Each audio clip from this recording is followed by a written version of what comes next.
ప్రథమాంశాలు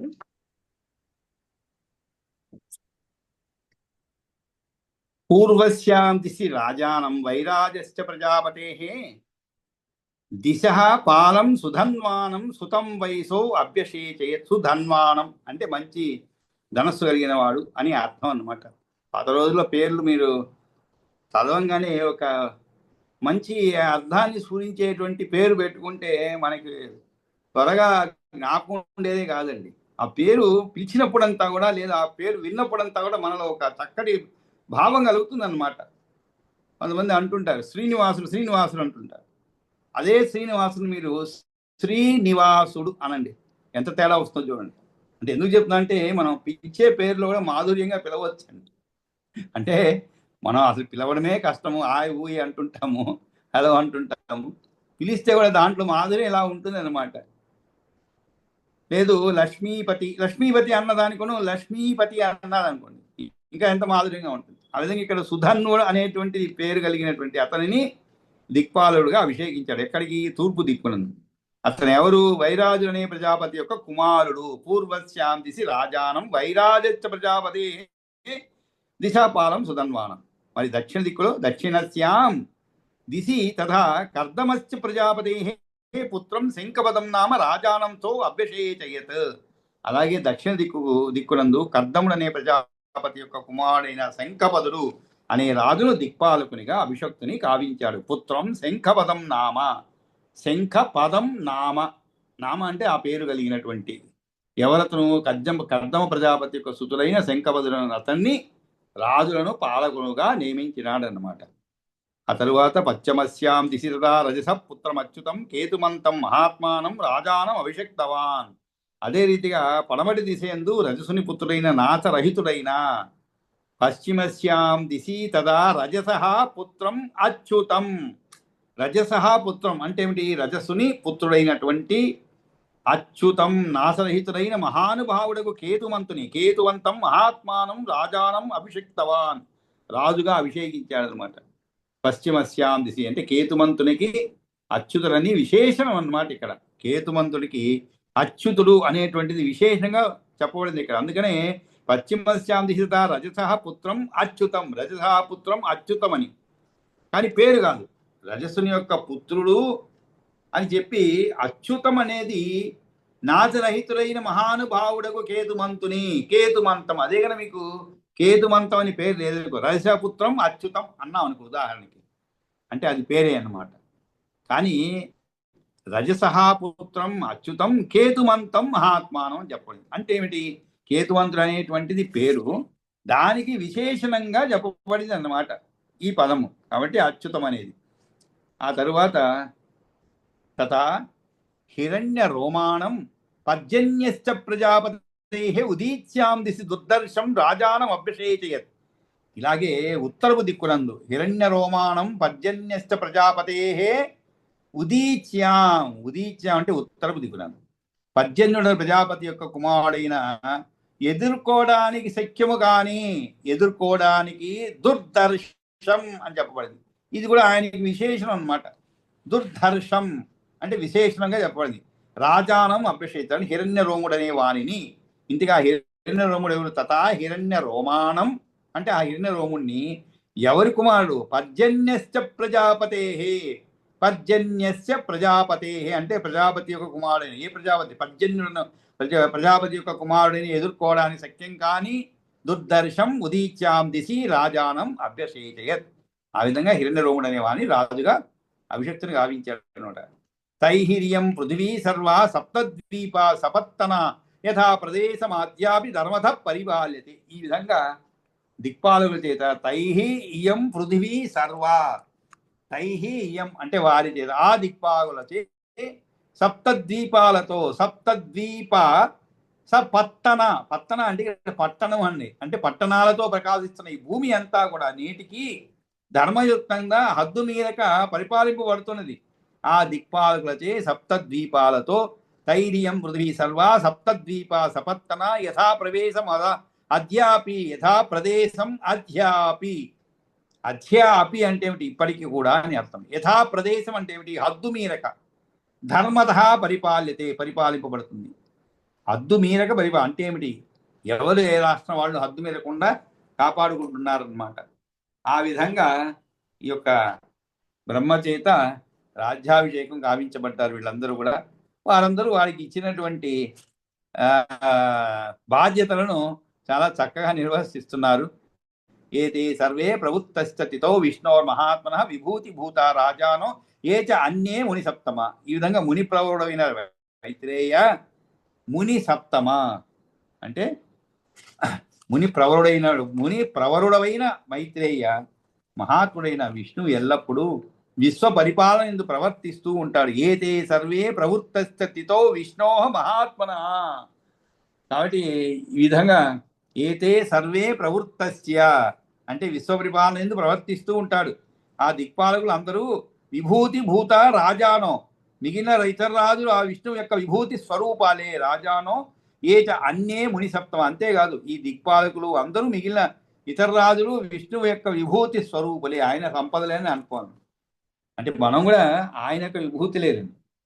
చాలా అంటే చాలా సులభంగా ఒకే ఒక మాటలో అర్థం చేసుకోవాలి అనుకుంటే మనము ఇదంతా కూడా సర్వం జగత్ విష్ణుమయం అన్నమాట అని అనుకుంటే చాలండి. మీరు ఈ పురాణాలు మొత్తం చదివినా కూడా ఎక్కడ కూడా అదే ఉంటుంది. కాకపోతే అది ఇలా అని నిరూపించబడింది అనమాట. పురాణాల్లో ఇవన్నీ కూడా నిరూపించబడింది, కానీ అర్థం మాత్రం అదే. మొత్తానికి మీరు అన్ని చదివిన తర్వాత మీకు ఒకటే అర్థం అవుతుంది, అన్నీ కూడా విష్ణుమయమే అనేటువంటిది మీకు అర్థమవుతుంది. ఆయనే కర్త కర్మ క్రియ, ఆయన ద్వారానే అన్నీ కూడా జరుగుతూ ఉంటుంది. కాబట్టి మనం ఏది కూడా దుఃఖించవలసిన అవసరం లేదు అనేటువంటిది దీనికి మూల సూత్రం అంటాం. మూల సూత్రం ఇంకేమీ లేదండి. మనకి మొత్తం ధర్మం అంటాడు, హిందూ ధర్మం అంటాడు ఇదే అన్నమాట. నీవు ఏమీ లేవు, నీవు నిమిత్త మాత్రమే.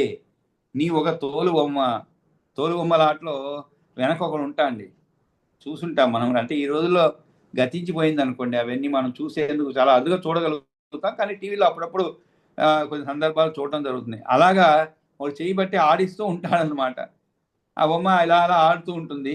దాన్ని బట్టి కథలు చెప్తూ ఉంటారు, రామాయణ కథలు, భారతం కథలు అన్నీ కూడా కథలు చెప్తారు అనమాట. దానికి అనుగుణంగా ఈ బొమ్మలు ఆ తోలు బొమ్మలు ఆడంట అవన్నీ ఆడుతూ ఉంటాయి అన్నమాట. బాణం వేయాలంటే చేతులు పైకెత్తి ఇలా వేయడము అలా కనబడుతూ ఉంటుంది మనకి. అంటే ఈ రోజుల్లో అన్నీ కూడా మనకి కంటికి కనబడేటట్లుగా రామాయణం అంటే మొత్తం రామాయణం మీరు అసలు కంటికి ఎదురుగా జరిగేటట్లుగానే చూపించగలిగేటువంటి అంటే సౌకర్యాలు ఏర్పడ్డాయి అన్నమాట. కాబట్టి మీరు ఈ తోలు బొమ్మలాటలు ఈ ఆటలన్నీ కూడా కనుమరిగిపోతున్నాయి. ఎందుకంటే మనం ఎంతసేపు సినిమాలో కూడా ఇలాగే అనమాట. ఈ మధ్య ఏదో లక్ష్మీనరసింహ గురించి ఒక సినిమా వచ్చింది చెప్పారు, దాంట్లో కూడా ఇలాగే గ్రాఫిక్స్ అంటారు అనమాట. ఆ విధంగా గ్రాఫిక్స్తోనే అన్నీ మీకు రామాయణం ప్రతి ఘట్టం కూడా ప్రతి అక్షరం కూడా చదివి దాన్ని క్షుణ్ణంగా తెరకెక్కిస్తున్నారు అనమాట. రామాయణం అనే కాదు, మహాభారతం రామాయణం ఎప్పుడో ఎక్కించారనుకోండి, 80s రామాయణాన్ని ఎక్కించేశారు తెరకి. సీరియల్గా వచ్చిన అందరం చూసుంటాం మనం. చాలా చక్కగా తీయబడింది, చాలా టాప్ హిట్ అనమాట. అలాగా ఆ రోజుల్లో మేము చిన్నవాళ్ళం, అప్పుడు చిన్నవాళ్ళంటే డిగ్రీ ఆ ప్రాంతాల్లో ఉండేవాడిని. ఆ రోజుల్లో రామాయణం వస్తుందంటే ఆదివారాలు రోడ్లన్నీ కూడా ఖాళీగా ఉండేవండి, నిర్మానుష్యంగా ఉండే. ఈ రోజుల్లో వన్డే క్రికెట్ లేదు, T20 మ్యాచ్ జరుగుతుంటే దానికంటే కూడా ఎక్కువ నిర్మానుష్యంగా ఉండేది రోడ్లు. అంతగా పాపులర్ అయిపోయింది అనమాట ఆ రోజుల్లో ఆ సీరియల్. ఆ విధంగా అన్ని తెరకెక్కిచ్చేసానమాట. చక్కగా అవన్నీ చాలా బాగుంటాయి. ఎందుకంటే మనం చదివే స్తోమత ఎంతమందికి ఉంటుందండి, చదివి దాన్ని అర్థం చేసుకునేటువంటి శక్తి సామర్థ్యాలు అందులో మనం అదృష్టమో దురదృష్టమో మరి అన్నీ కూడా సంస్కృత భాషలోనే పురాణాలు కానీ అన్నీ కూడా అన్నమాట.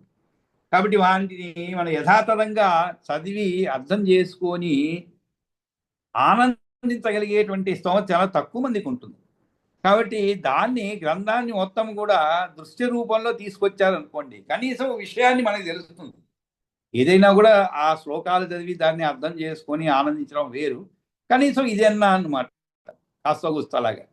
ఎందుకంటే దాంట్లో కొన్ని వక్రీకరణలు ఉంటాయండి, మనం చదువుకున్న దానికంటే కూడా దాంట్లో కొన్ని వక్రీకరణలు ఉండొచ్చు. అవన్నీ మనం పక్కన పెట్టేయాలన్నమాట. అసలు విషయాన్ని మనం స్వీకరించాలి, ఏదైతే మనకు అవసరమో అది. సరే, ఈ విధంగా ఇక్కడ ఏతే సర్వే ప్రవృత్తస్థితో విష్ణోర్ మహాత్మన, కాబట్టి ఇదంతా కూడా విష్ణుమయమే, వేరేమి లేదు అనేటువంటి అర్థం అన్నమాట. విభూతి భూత రాజానో ఏ చాన్యే మునిసతం ఏ భవిష్యంతి ఏ భూత సర్వే భూతేశ్వరా ద్విజ ఏ సర్వే సర్వభూతస్థ విష్ణు అంశ ద్విజోత్తమ. ఓ ద్విజోత్తమ, ఇప్పుడున్న అందరు పరిపాలకులు అంటే ఇప్పుడు ఉన్నటువంటి మోడీ కానీ చంద్రబాబు నాయుడు కానీ అందరూ పరిపాలకులు కూడా అని చెప్పుకోవాలి మనం. జరిగిపోయిన కాలంలో రాజులుగా ఉన్నవారు, జరగబోయే కాలంలో రాజులు కాబోయేవారు, భూతపతులు అందరూ సర్వభూతులైనటువంటి ఆ విష్ణువు యొక్క అంశలే.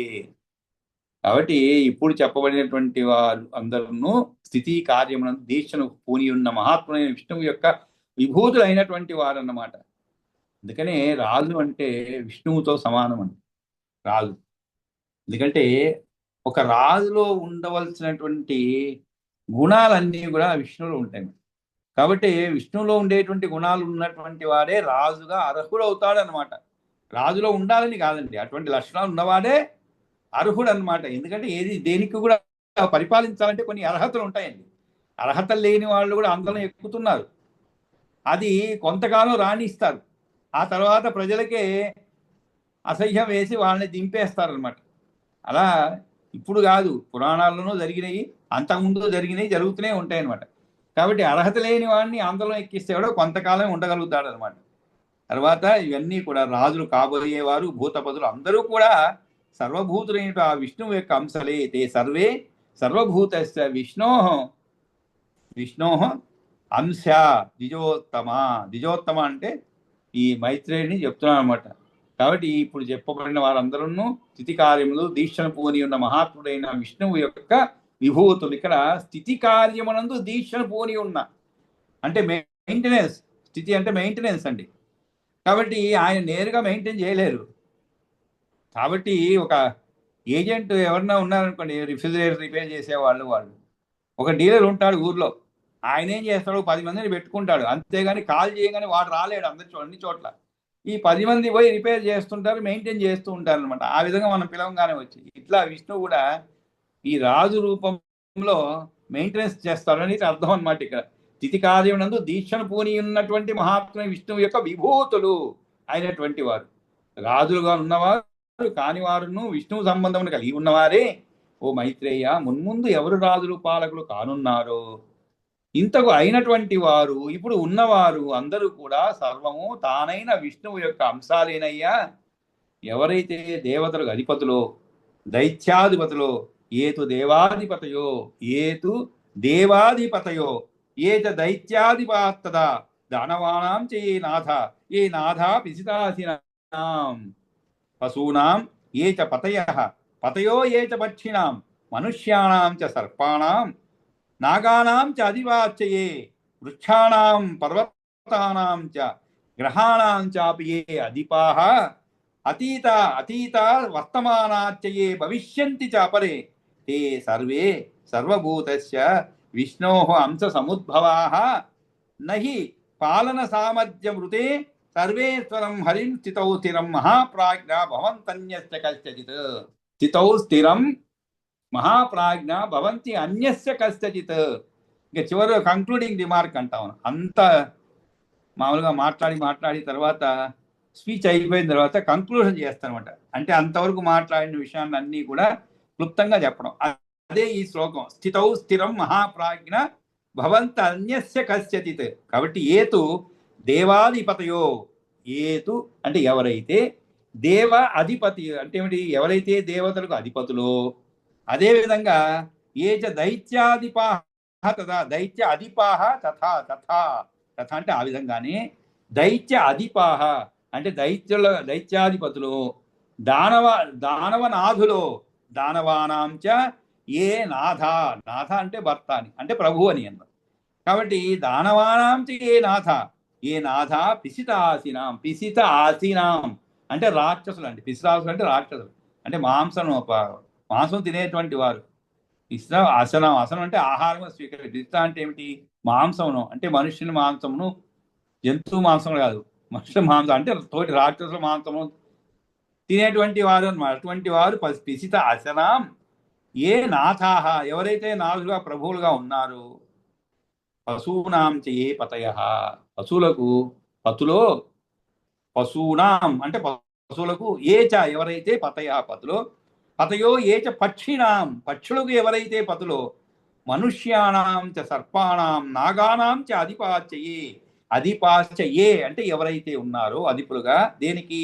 మనుష్యానాం చ సర్పాణం అంటే మనుష్యులకు, అదేవిధంగా పాములకు, సర్పాణం, నాగానాం చ అధిపాచే నాగములకు, వృక్షములకు, పర్వతములకు ఎవరు భవిష్యత్తులో అధిపతులు కానున్నారో, వృక్షాణం పర్వతానాం చ గ్రహాణాం చాపి ఏ అధిపా అతీత వర్తమానాచ.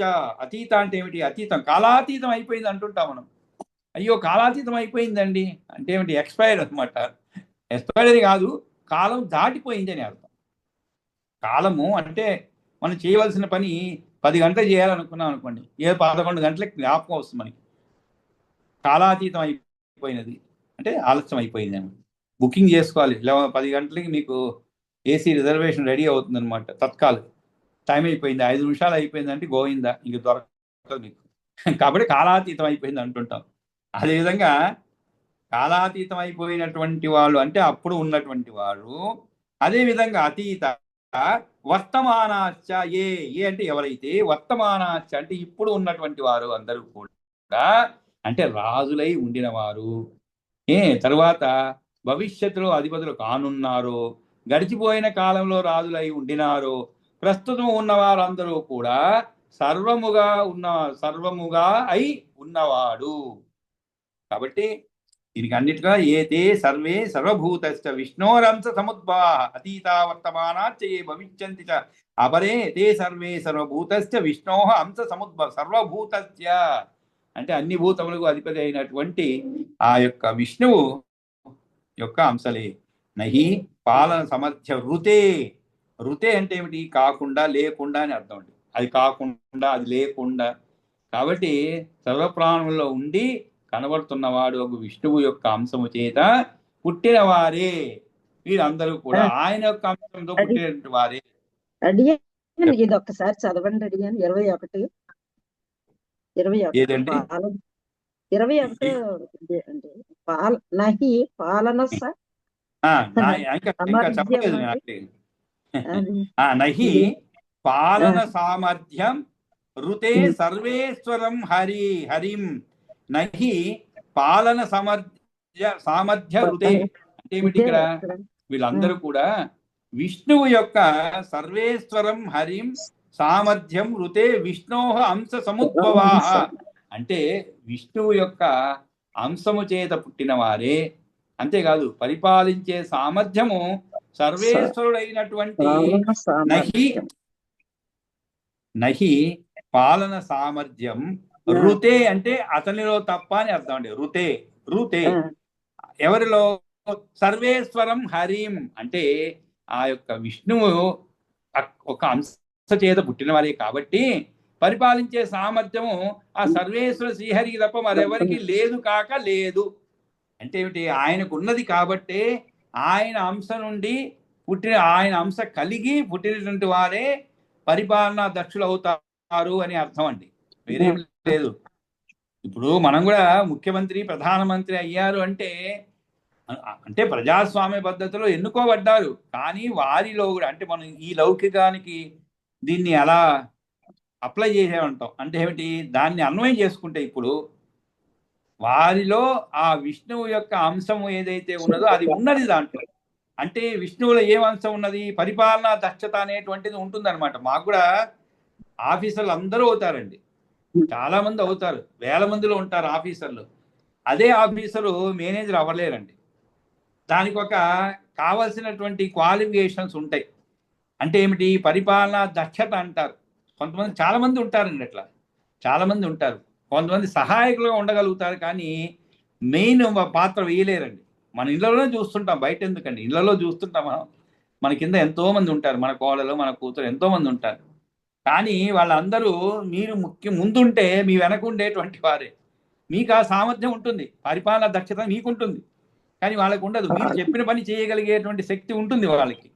అంతేగాని వాళ్ళుగా స్వయం అంటే మీరు ఉండేంత వరకు అండి, మీరు అంటే ఇంటి పెద్ద ఉండేంత వరకు, వారు గతించిన తర్వాత అది వేరే విషయం, తప్పదు. కాబట్టి ఆ పరిపాలనా దక్షత అనేది విష్ణు అంశం. అది అంటే విష్ణువులో దక్షత ఉన్నది.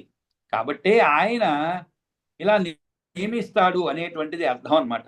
కాబట్టి ఈ పరిపాలనా సామర్థ్యం అనేది నహి పరిపాలన సామర్థ్యం ఋతే సర్వేశ్వరం హరి. ఋతే అంటే అతనికి తప్ప వేరెవరికి లేదు ఆ సామర్థ్యం. కాబట్టే ఇప్పుడు వేరే వాళ్ళకి ఉందనుకోండి ఉదాహరణకి, అప్పుడు వాళ్ళ అంశ తీసుకొని కూడా మనం పరిపాలన చేయొచ్చు. కానీ అలా కాదు. అటువంటి దక్షత అనేది, అంటే ఒక రాజు అవ్వాలనేటువంటి దక్షత ఆ యొక్క శ్రీహరిలో ఉన్నటువంటి అంశం కలిగినటువంటి వారే చేయగలుగుతారు. అది ఎవరిలో ఉన్నది? శ్రీహరిలోనే ఉన్నది, వేరెవరిలోనూ. ఋతే సర్వేశ్వరం హరిం అంటే ఆ సర్వేశ్వర హరి తప్ప, ఋతే అంటే అతనికి తప్ప వేరెవరికి లేదు. కాబట్టి ఆ అంశం ఉన్నటువంటి వారే పరిపాలనా దక్షులు. స్థితౌ స్థిరం మహాప్రాజ్ఞ భవంతి అన్యస్య కశ్చిత్. కాబట్టి ఇంకెవరు కూడా ఈ సామర్థ్యం ఉన్నటువంటి వారు అంటే ఏమిటి? మహాప్రాజ్ఞుడా, ఈ జగత్తు భద్రంగా ఉండే విషయంలో ఆ శ్రీ మహావిష్ణువే తప్ప మరొకడు కారణము కాదు. స్థితౌ స్థిరం మహాప్రాజ్ఞ భవంతి అన్యస్య కశ్చిత్. అన్యస్య కశ్చిత్ స్థితౌ స్థితం అని వచ్చింది. స్థితౌ స్థిరం స్థితౌ స్థిరం స్థిరం అండి. స్థిరం అంటే ఏమిటి? భద్రంగా ఉండడం అన్నమాట, స్థిరంగా ఉండటం. ఈ జగత్తు భద్రంగా ఉండే విషయంలో ఆ శ్రీ మహావిష్ణువే తప్ప మరొకడు మహాప్రాజ్ఞ భవంతి అన్యస్య కశ్చిత్. కశ్చిత్ అంటే వేరొకడు అని అర్థం. అంటే మనం ఇక్కడ ప్రశ్న వేస్తున్నాడు. కాబట్టి అట్టి శక్తి స్థిరంగా విష్ణువందు మాత్రమే ఉంటుంది, వేరెవరిలోనూ లేదు. కాబట్టే ఈ మహాప్రాజ్ఞ ఎవరైతే దేవాధిపతులు, దైత్యాధిపతులు, దానవాధిపతులు, పిశాచనాథులు, పశుపతులు, పక్షిరాజులు, మనుష్యాధిపులు, సర్పరాజులు, నాగరాజులు, వృక్షశ్రేష్టాలు, పర్వతరాజులు, గ్రహాధిపతులు ఉన్నారో, జరిగిపోయినా, ప్రస్తుతం జరుగుతున్నా, జరగబోయే కాలంలో చెన్నా ఉన్నా కానున్న రాజులు ఎవరో వారందరూ సర్వభూతాత్ముడైనటువంటి విష్ణువు యొక్క అంశ వల్ల ఉద్భవించిన వారే. రక్షణ చేసే సమయంలో పరిపాలన సామర్థ్యం సర్వేశ్వరుడైన హరికి తప్ప మరెవరికి ఉండదు. కాబట్టి అట్టి శక్తి స్థిరంగా విష్ణువునందు మాత్రమే ఉంటుంది. సుజత్యేష జగత్సృష్టౌ స్థితౌపాది సనాతన హంతి చైవాంతిగత్వే చ రజ సత్వాది సంశ్రయ. కాబట్టి రజోగుణ, సత్వగుణ, తమోగుణాలతో కూడుకున్నవాడై ఈ సనాతుడైన విష్ణువే సృష్టి సమయంలో జగత్తును నిర్మిస్తాడు. సృజతి ఏష జగత్ సృష్టౌ స్థితౌ పాతి సనాతన. స్థితౌ పాతి అంటే ఏమిటి? పాతి అంటే రక్షించడం అనమాట. కాబట్టి ఈ జగత్పాలన చేసే సమయంలో రక్షిస్తాడు. జగత్ సృష్టౌ స్థితౌ పాతి సనాతన అంటే సృజతి ఏష జగత్ సృష్టౌ స్థితౌ పాతి సనాతన. కాబట్టి సృజతి ఏష అంటే ఏమిటి? ఇతనే సృష్టిస్తాడు. ఇతని అంటే మనకి చదువుకున్న ఇంత ముందు కూడా విష్ణువు రూపమే బ్రహ్మ, మహేశ్వరుడు. అదేవిధంగా అంటే సృష్టి, స్థితి, లయ రూపాలలో ఆ భగవానుడే ఆయా కార్యం నిర్వహించేదానికి ఆయా రూపముల్లో బ్రహ్మ రూపంలో కూడా వచ్చి సృష్టిస్తాడు అనేటువంటిది మనం చదువుకున్నాం. అదేవిధంగా రుద్ర రూపంలో లయము, విష్ణు రూపంలో మెయింటెనెన్స్ అన్నమాట. కాబట్టి ఈ మూడు కూడా ఆయనే చేస్తూ ఉంటాడు, కాకపోతే వేరే వేరే రూపాల్లో అన్నమాట. ఒకసారి మనకి అంటే ఒక 2 నిమిషాలు చెప్తాను. చిన్న వీడియో ఒకటి చూశాను, అంటే తమాషా వీడియో. అది చాలా ఇండిగో అమెరికాలో పాపం చాలా ఇబ్బందులు పడ్డారు. ఇండిగో ఎయిర్లైన్స్ అన్నమాట చాలా ఇబ్బందులు పడ్డారు, కొన్ని రూల్స్ వాళ్ళు పాటించలేకపోయిన దానివల్ల. అప్పుడు ఒక వీడియో వచ్చింది, ఎప్పుడో ఒక 20-30 సంవత్సరాల క్రితం తీసిన వీడియో అది. దాంట్లో ఒకడే ఉంటాడు కౌంటర్లో, వాడే టికెట్ ఇష్యూ చేస్తాడు. అయ్యా ఎక్కడ టికెట్? ఇక్కడే అంటాడు. టికెట్ ఇష్యూ చేసిన తర్వాత అంటే కొంతమంది చూసుకుని ఉండొచ్చు, మళ్ళా వాడు ఇలాగా అన్ని డ్యూటీలు చేసుకుంటూ చివరికి అయ్యా ఫ్లైట్ ఎన్ని గంటలకు ప్రారంభం అయిపోయిందండి, నేనే వస్తానంటాడు. అంటే ఏమిటి? ఆయనే పైలట్ కూడా అన్నమాట. అంటే అన్నీ ఆయనే చేస్తూ ఉంటాడు. అది అవుతుందా? అవ్వదు. అందుకనే విష్ణువు ఏం చేస్తా అలా కాదు, తాను ఒకడే చేయలేడు. కాబట్టి డిస్ట్రిబ్యూషన్ ఆఫ్ లేబర్ అన్నమాట. అంటే ఏమిటి? ఒక్కొక్కరి ఒక్కో పని చెప్తే సక్రమంగా అజమాయిషి మాత్రం చేస్తూ ఉంటారు. మన ఇళ్లలో లాగినండి, అన్నీ మన ఇళ్ళకి వర్తిస్తుంది. మన ఇంట్లో ఎలా ఉంటుంది, అందరూ కొంతమంది ఉంటారండి అన్ని పనులు తామే చేసుకోవాలనుకుంటారు. ఎందుకంటే నమ్మకం ఉండదు, వేరే వాళ్ళు చేస్తే నచ్చదు, ఇది వాళ్ళు చేస్తే. దాంతో ఏమవుతుంది, మీకు పొద్దున్న 4:30కి లేస్తే రాత్రి 10 వరకు చేస్తూనే ఉంటారు. ఎందుకంటే అన్ని పనులు మీరే చేయాలి, వంట చేయడం, పాత్రలు కడగడం, సర్దడం. ఎందుకంటే మనం ఈ పురాణాలకి దీంట్లో మనం అన్వయించుకోవాలి. నమ్మడం మన కింది వాళ్ళ స్థాయి వాళ్ళని నమ్మాలండి. అటు ఆఫీసులో కానీ అటు ఇంట్లో కానీ సరిగా చేయనప్పుడు వాళ్ళ దగ్గర చెప్పి చేయించుకునేట్టు కొద్దిగా మనకి తీరిగా ఉంటుంది అనమాట. లేదనుకోండి ఎప్పుడు చేస్తూ సరే వాళ్ళు కూడా చూస్తారు, సరే చేసుకుంటుంది కదా, ఫోన్లే మనకేమని వదిలేస్తారు. అలా కాకుండా కలుపుకొని పోవాలన్నమాట. ఆఫీసుల్లో కూడా అలా జరుగుతుంటుంది. చాలా మంది ఇబ్బంది పడేది అక్కడే వస్తుంది. ఆఫీసుల్లో నమ్మకం ఉండదు, కిందివాడు చేస్తే నమ్మకం ఉండదు, వాడేం చేస్తాడో తప్పు చేస్తాడు. అందువల్ల పూర్తిగా తామే చేసుకుంటూ పోతూ ఉంటారు. సాయంత్రం అయ్యేటప్పటికి తాము చేయవలసిన పని తాము చెయ్యరు. తాము ఏదైతే తాముకు నిర్దేశించబడిందో ఆ పని చేయలేరు, సమయం లేదు. ఇంకా సాయంత్రం 5:30, 6 అయ్యేటప్పటికి టేబుల్ మీద తల పెట్టేసి నీరసంగా పడుకోవాల్సిందే. ఇంటికి పోతే ఇంకా మళ్ళా పొద్దున్న ఏం చేయాలని ఆలోచన. కాబట్టి విష్ణుమూర్తి అలాంటి అవకాశాలు ఇవ్వకుండా వేరే వాళ్ళ రూపంలో వాళ్ళకి ఇచ్చేసి ఈ పని నువ్వు చేయి, ఈ పని నువ్వు చేయి అని చెప్పి హాయిగా అందరికీ పనులు చెప్పి ఆయన అది అన్నమాట పరిపాలన దక్షత అంటే. దాన్నే పరిపాలన దక్షత అంటారు. అడ్మినిస్ట్రేటర్ అంటే అదే అన్నమాట. అంతేగాని తాను చేసేందుకు అడ్మినిస్ట్రేటర్ ఎందుకు అంటుంటారు. మా ఆఫీసుల్లో కూడా పై అధికారులు అదే చెప్తుంటారు. మీ సమయం చాలటం లేస్తారంటే మమ్మల్ని తిడతారనమాట. ఎందుకే అంతమంది నిత్యానికి అని చెప్తారు. కాబట్టి మనం ఈ 20 శ్లోకాలతో నిలుపుకొని చదవాల్సిన వాళ్ళు 10 శ్లోకాలు చదివి మిగిలింది మనం రేపు చెప్పుకుందామండి. కాబట్టి మనం ప్రథమాంశంలో 21వ అధ్యాయము చదవాలనుకుంటున్నాను. 21వ అధ్యాయం చదవాలి.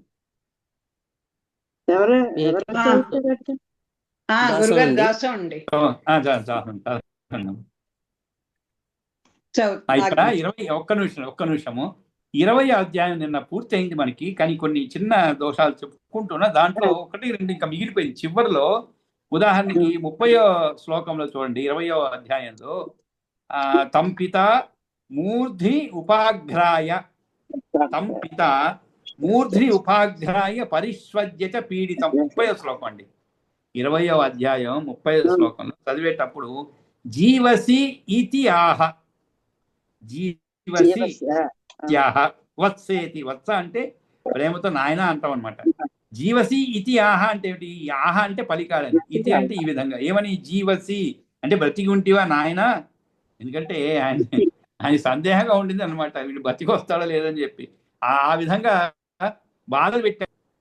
కాబట్టి ఆ విధంగా బాధలు పెట్టాడు. ఈయన కుమారుడు రాగానే జీవసీత్యాహ వచ్చేది బాష్పార్థనైనో ద్విజ.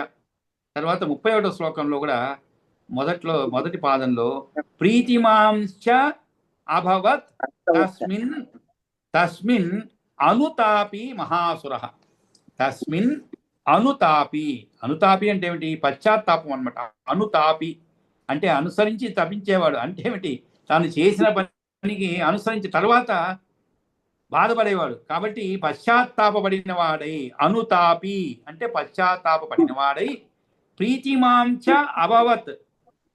ప్రీతిమాంశ అభవత్ ఎందుకంటే కుమారునిపై వాత్సల్యం చూపి. ఇప్పుడు కూడా మనం పశ్చాత్తాపడినప్పుడు మనం ఏం చేస్తామండి? ఏదో ఒక మాట అనేసాం, ఎవరినో దళాన్ని అనేసాం కోపంలో. ఇప్పుడు రాజకీయ నాయకుల్లాగా ఏదో అనేశారు, తర్వాత కాస్తో కూస్తో పశ్చాత్తాపడతారు, ఎక్కువ పడకపోయినా కూడా. అలా ఆ పశ్చాత్తాపడేటప్పుడు మనకి తెలియకుండానే వాళ్ళపైన బోనస్ వాత్సల్యం ఏర్పడుతుంది. మామూలు కంటే కూడా ఎక్కువ ప్రేమ ఏర్పడుతుంది అనమాట. అయ్యో తిట్టేసాం, అయ్యో కొట్టే పిల్లలు కూడా చూడండి బాధపడేస్తాం, తర్వాత అయ్యో అయ్యో అయ్యో అని చాలా తప్పించిపోతాం, పశ్చాత్తాపం కలుగు. అదే ఇక్కడ ప్రీతిమాంచ అభవత్ తస్మిన్, ఎవరిలో? ఆ ప్రహ్లాదునిలో. ప్రీతిమాంచ అభవత్ తస్మిన్ అనుతాపి మహాసుర. అనుతాపి అంటే పశ్చాత్తాపడిన వాడై కుమారునిపై వాత్సల్యం చూపించాడన్నమాట. ఇది నిన్న చదువుకున్నది. ఈ రెండే అండి మిగిలిపోయింది. అది తర్వాత ఈరోజు మరి 21వ అధ్యాయం చదవండి. గురువారు ఆజ్ఞండి.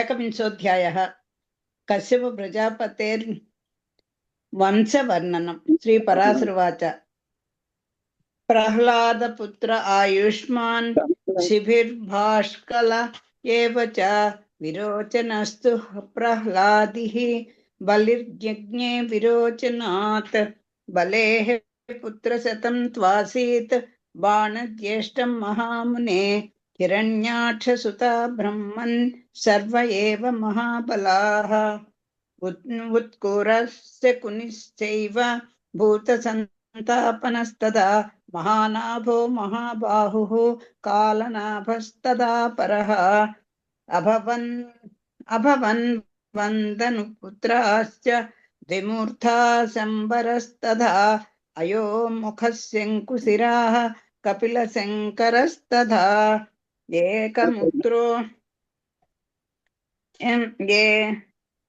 एकवक्त्रो महाबाहुः तारकाश्च महाबलः सर्वान्नुर्वृषपर्वा च पुलोमा च महास्वनः एते धनुसुताः ख्याताः विप्रचित्तिश्च वीर्यवान्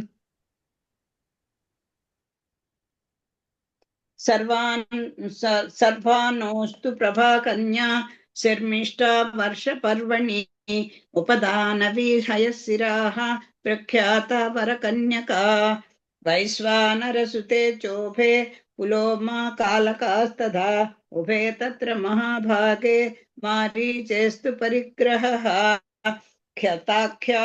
ताभ्यां पुत्रसहस्राणि षष्टिर्दानवसत्तमाः पौलोमाः कालकेयाश्च मरीचितनयाः स्मृताः ततो परे महावीर्याः दारुणस्त्वति निर्गुणाः सिंहिकायाम् अथोत्पन्नाः विप्रचित्ते सुतास्तथा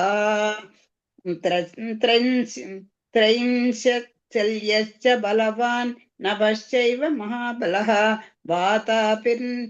वातापिर्नमुचश्चैव इल्वलः कस्रुमस्तथा अन्धको नरकश्चैव कालनाभस्तथैव च सर्पानुश्च महावीर्यो वक्त्रयोधी महासुरः एते वै दानवश्रेष्ठाः धनुवंश विवर्तनाः एतेषां पुत्रपौत्राश्च शतशोधसहस्रशः प्रह्लादस्य तु दैत्यस्य निवातकवचाः कुले समुत्पन्ना सुमहता तपसा भावितात्मनः षट्सुताः सुमहासत्त्वाः ताम्रायाः परिकीर्तिताः सुखी स्येनी च भासी च सुग्रीवी शुचि गृध्रकाः सुखी तु जनयामास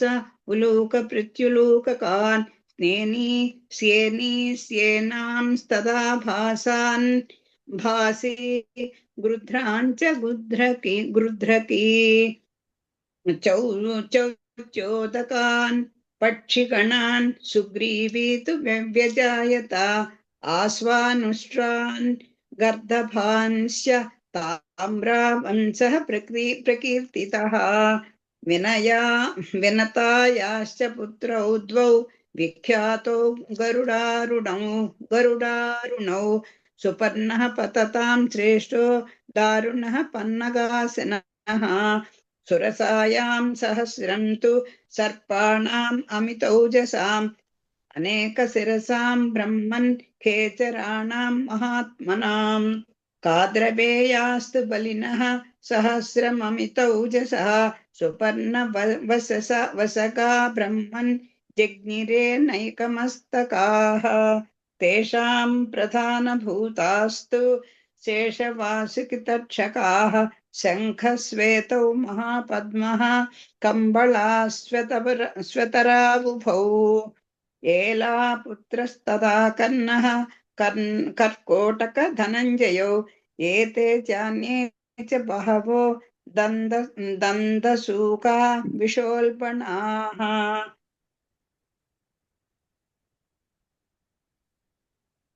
गवां क्रोधवशं विद्धि गणं क्रोधवशं विद्धि ते च सर्वे च दंशिणः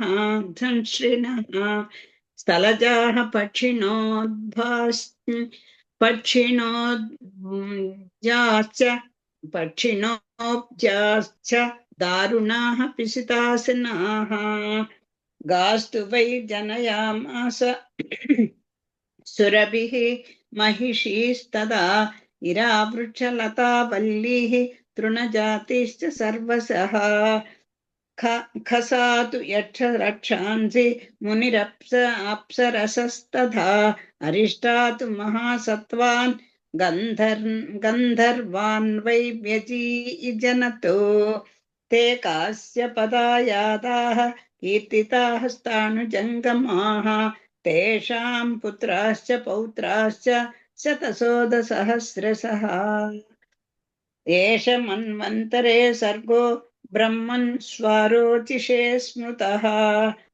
वैवस्वते च महति वारुणे वितते क्रतौ जुह्वानस्य ब्रह्मणो वै प्रजासर्ग इहोच्यते पूर्वं यत्र तु सप्तर्षीन् उत्पन्नान् सप्तमानसान् पितृत्वे कल्पयामास स्वयमेव पितामहः गन्धर्वभोगिदेवानां दानमानां च सप्तमा दितिर्विनष्टपुत्रा वै तोषयामास काश्यपं तया चाराधितः सौम्य काश्यपस्तपसां तपसाम्बरः वरेण छन्दयामास सा च वव्रे ततो वरं पुत्रमिन्द्रवदार्थाय समर्थममितौजसम् स च तस्यै वरं प्रादात् भार्यायै मुनिसत्तमः दत्त्वा च वरमव्यग्रः काश्यपस्तामुवाचः शक्रं पुत्रो निहन्ता ते यदि गर्भं सरश्च तं समाहिता अतिप्रयता शौचिनी धारयिष्यसि इत्येवम् उक्त्वा तां देवीं सङ्गतः काश्यपो मुनिः दधार सापि तं गर्भं सम्यक् शौचसमन्विता गर्भमात्मवधार्थाय ज्ञात्वा तम् अघवानपि शुश्रूषस्ताम् अथागच्छन् विनयादमराधिपः तस्याश्चैवान्तरं प्रेप्सुः अतिष्ठ पावकशासनः ऊने वर्षशते अस्या ददर्शान्तरमात्मवान् अकृत्वा पादशौचन्तु शयनमाविशतु निद्रामाहारयामास तस्याः कुक्षिं प्रविश्य सः वज्रपाणिर्महागर्भं तं चिचेधा अथ सप्तधा सपाट्यमानो वज्रेण प्ररुरोधातिदारुणं मां रोदीरिति इतं चक्रः पुनः अभाषत सः अभवत् सप्तदा गर्भः तम् इन्द्रः कुपितः पुनः एकैकं सप्तदा चक्रे वज्रेणाद्रिविदारिणा मरुतो नाम देवास्ते बभूवुः उरति वेगिनः यदुक्तं वै मघवता तेनैव मरुतो अभवन् देवा 59 सहाया वज्रपाणिनः। श्री विष्णु पुराणे सव्याख्याने श्री विष्णुचित्तीये प्रथमांशे 21 समाप्तः। स्वस्ति प्रजाभ्यः परिपालयन्तां न्यायेन मार्गेण महीषाः गोब्राह्मणेभ्यः शुभमस्तु नित्यं लोकाः समस्ताः सुखिनो भवन्तु काले वर्षतु पर्जन्यः पृथिवी सस्यशालिनी देशोऽयं क्षोभरहितो ब्राह्मणाः सन्तु निर्भयाः अपुत्रः पुत्रिणः सन्तु